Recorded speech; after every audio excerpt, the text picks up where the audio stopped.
Hostile jet, over. For those who are not aware, there is such a thing as Amazon Prime. It allows you to make larger purchases at the start of the contract period, and then you get certain advantages on Amazon, like next day delivery, Amazon Prime Video, and Twitch Prime subscriptions on the Twitch streaming platform.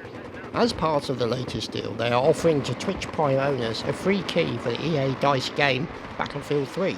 This is a game that was released back in 2011 and has changed quite a bit over the various adjustments that came with the DLCs that were released.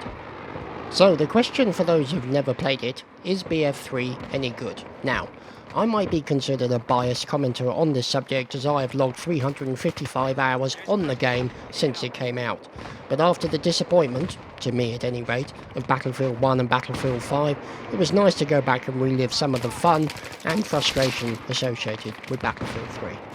It's still regarded by a lot of Battlefield players as one of the best Battlefield games released, and is still played by a large community on a regular basis. However, the free offer will now produce an influx of gamers to this game, and I wonder how that will go. In my experience, if you're interested in the most hectic gameplay, running gunfights and panic moments, then I recommend you play Rush. The game type is unique to Battlefield series, or at least it was at the time. Essentially, one team has to defend the MCOM, and the attacking team has to destroy it. To do that, you need to arm it, and the defenders can disarm the MCOM if it has been armed by the attackers. Usually at this point it has been armed, it acts as a massive draw to the defending team, and they swarm to that location and pepper it with gunfire, grenades, C4 and probably the kitchen sink to clear out the enemy so they can disarm the MCOM. If the attacking team does not destroy the MCOMs, they will lose the game. This means the mechanic encourages the attacking team to consistently move forward and attack, and it tends to reduce the camping and stalemate that can usually play Conquest game modes. The attacking team does get some advantages, like armour and air to push to the MCOM, but the nature of the game means the armour can be stopped by a few determined engineers with rocket launchers, and the air can be quickly suppressed by the defending team's aircraft. So, you get a chance to decide what kind of game do you want. Do you play air vehicles, be under attack from all sides, have your head on a swivel and a chance to rack up the kills on hapless soldiers on the ground, or do you want to play as a grunt? The grunts come in various types: Assault, Support, Engineer and Recon. Assault is the medic of the team. They come with revival paddles and med packs to heal their squad mates and any other teammates who happen to be around the pack at the time. The good news is that healing and revivals get you points and also get you back one ticket for your team. Support is generally the machine gunner and the provider of ammo, but they are not limited to just laying down suppressive fire. They also have mortars, C4 and all sorts of fun goodies they can utilise to assist their teammates. Engineers are the backbone of most teams, most especially when there are vehicles in the map. They come with rocket launchers and Stinger variants that allow them to engage all vehicles on the map.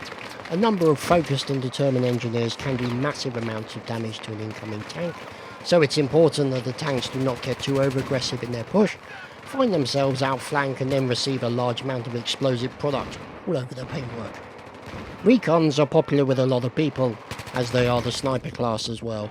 They have a spawn beacon that squad mates can spawn off, and they have numerous sniper rifles that they can use to suppress their enemies or generally take their head off completely. With a lot of new players, you'll tend to find them play sniper, as the risk of getting killed is minimal if you are further away. But also, to the tendency for players to sit on a hill for the entire map and snipe, and the team then loses the game as a result as the objective is not being played, means that some servers will have sniper limits to the teams. The gunplay in Battlefield 3 has become pretty solid over the timeline of the game. One controversial change that was not highly regarded by the community was the introduction of Suppression. This is the effect that the incoming fire of the enemy has on your aim and the bullets that you then fire. This is usually manifested as a blur effect on the screen. It is something that everyone has to adapt to, and as Battlefield players have always proven to be smart and adaptable, you will find such complaints only coming from hardcore players and people who take it way too seriously. Within the game itself, the soundscape is absolutely immense.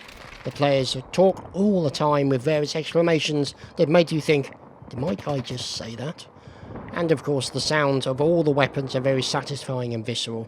The vehicle gameplay is also pretty solid, and driving a tank with a good gunner is a fun experience, especially if supported by smart infantry players. However, with all the praise that I'm heaping on Rush Mode, you should not miss out on Large Conquest. This is the bread and butter of the Battlefield series, and the sheer size of the experience should not be missed. Conquest tends to create massive battles all over the map. Now, these battles might end up in little skirmishes by each capture point, however the time is ticking and only a certain number of tickets are available. Those tickets are lost when a player dies and then respawns. Once you run out of tickets, you can no longer spawn and the opposing team wins the map.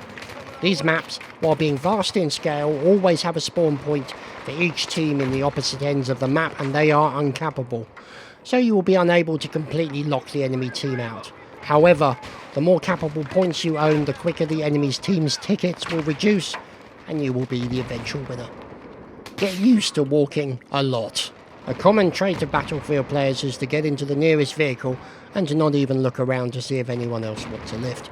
This still has not changed and most likely will be picked up by the new players. Consider it part of the Battlefield experience. You will have it done to you, and no doubt you will do it to someone else at some point.